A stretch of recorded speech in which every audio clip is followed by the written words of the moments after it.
ચોત્રા ગામે શ્રીમદ દેવી ભાગવત મહાપુરાણનું આયોજન કરાયું। અમરેલી જિલ્લાના રાજુલા નજીક આવેલ મોમાઈ માતાજીના મંદિરે મોમાઈ વડ ચોત્રા ખાતે આ આયોજન કરાયું છે। સમસ્ત આયોજન મોમાઈ ધામ મંદિરના મહંત મહારાજ સૂર્યપ્રકાશદાસ મહારાજ ઉદાસીન તેમજ બાબરિયાવાડ કાઠી ક્ષત્રિય સમાજ દ્વારા કરવામાં આવ્યું છે। કથાનો પ્રારંભ 12/5/2025 થી કરવામાં આવ્યો છે, જેમાં કથા શ્રવણનો સમય સવારના 9 વાગ્યાથી બપોરના 1 વાગ્યા સુધી રાખવામાં આવેલ છે। કથા દરમિયાન બલાડ માતાજીના મઢેથી પોથી યાત્રાનું આયોજન કરાયું હતું। સંતો મહંતોના વરદ હસ્તે દીપ પ્રાગટ્ય વિધિ કરાયા બાદ ભાગવત ભગવાનની પૂજા અર્ચના આરતી કરાયા બાદ જૂનાગઢ નિવાસી લાખણસિંહભાઈ ગઢવી ભાણુભા વ્યાસાસને બિરાજી પોતાની આગવી હલકથી સંગીતમય શૈલીમાં કથા રસપાન દેવી દેવતાઓના ગુણગાન સંભળાવી રહ્યા છે, જેમાં કૃષ્ણ જન્મોત્સવની ઉજવણી કરવામાં આવી હતી। કથામાં બિરાજમાન સાધુ સંતો ભાઈઓ બહેનોને કૃષ્ણ ભગવાનના ઉત્સવની અનેરી ઝાંખી જોવા મળી હતી। મોમાઈ માના મંદિરે ઘેઘોર ઘટાટોપ વડના શીતળ છાયા તળે છાલી રહેલી અને દેવી દેવતાઓના સુંદર ચરિત્રોના વર્ણનો કરતા કરતા કૃષ્ણ ભક્તિમાં લીન બની કાન્હામય બની સર્વે ભાવ વિભોર બન્યા હતા અને ભાઈઓ ભક્તોએ કૃષ્ણ જન્મના વધામણા કરતા કરતા રાસ ચકાયો હતો।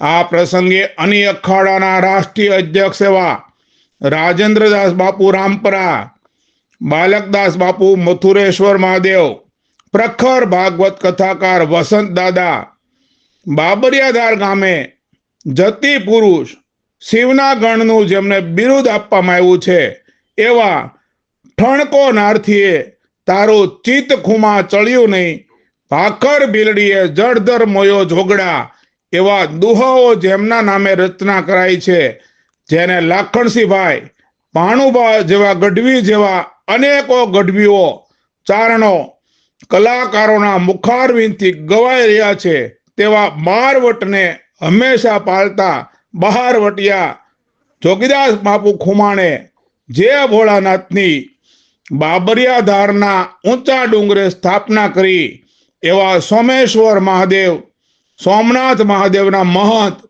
અરવિંદ ભારતી બાપુ જેવા સંતો તેમજ રાજદ્વારેથી ધારાસભ્ય હીરા સોલંકી, દાદ બાપુ વરુ, કાતર, જિગ્નેશ પટેલ, કુલદીપ વરુ, રાજુલા નગરપાલિકા ટીમ, વનરાજ વરુ તેમજ કાઠી ક્ષત્રિય સમાજના ફકીરાભાઈ વરુ, બાબલુભાઈ વરુ માસ્તર, રામકુભાઈ દાખડા, બીછુભાઈ વરુ પ્રોફેસર, ઓઢાભાઈ વરુ, મંગળુભાઈ વરુ જીકાદરી, કનુભાઈ વરુ ઘેંસપુર, ભવનુભાઈ દાખડા, હેમભાઈ કોટીલા તેમજ કાઠી ક્ષત્રિય સમાજના ભાઈઓ બહેનોની ખૂબ જ મોટી સંખ્યામાં ઉપસ્થિતિ રહેવા પામી હતી।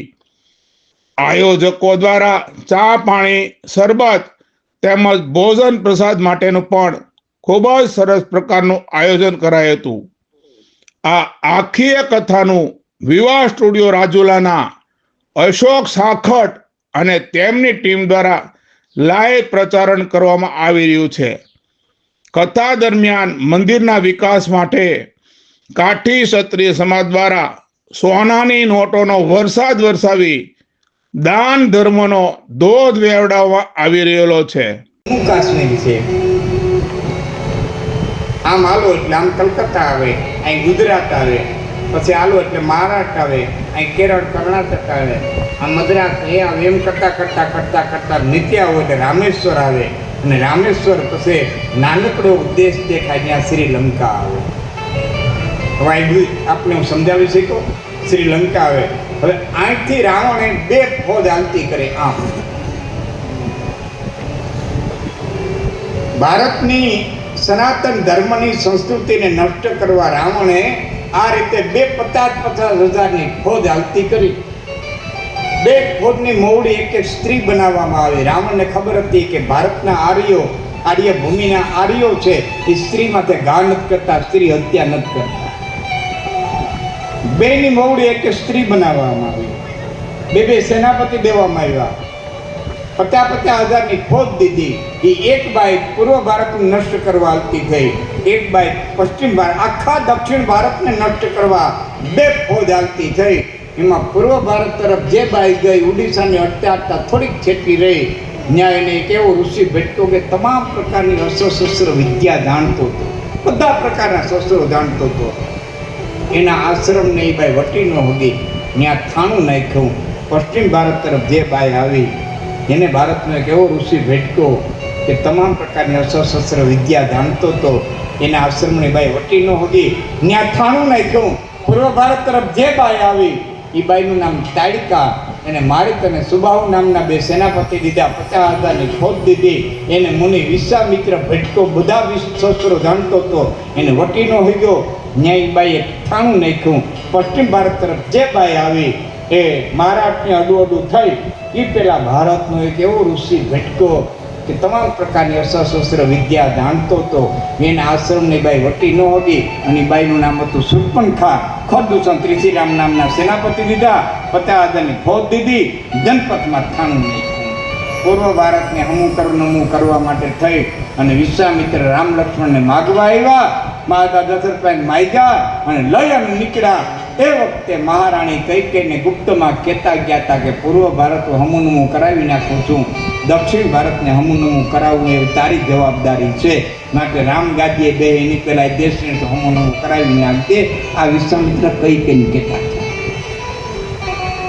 એ જમાનામાં બુદ્ધિશાળી સ્ત્રીઓ હતી તો 2. રામાયણ કાળમાં બુદ્ધિશાળી સ્ત્રીઓ હતી તો 2. એક મહારાણી કૈકેયી અને એક રાવણને ઘીરેથી બાઈ મંદોદરી. દાનવની દીકરી હતી, મૈદાનોની દીકરી હતી. દાનવ અને દૈત્યોની વધારે દીકરી વ્યવહાર હતા. જેમ ઋષિઓને અને રાજપૂતોની દીકરી વ્યવહાર હતા, એમ દાનવ અને દૈત્યો વધારે દીકરી વ્યવહાર હતા. દાનવની દીકરી હતી.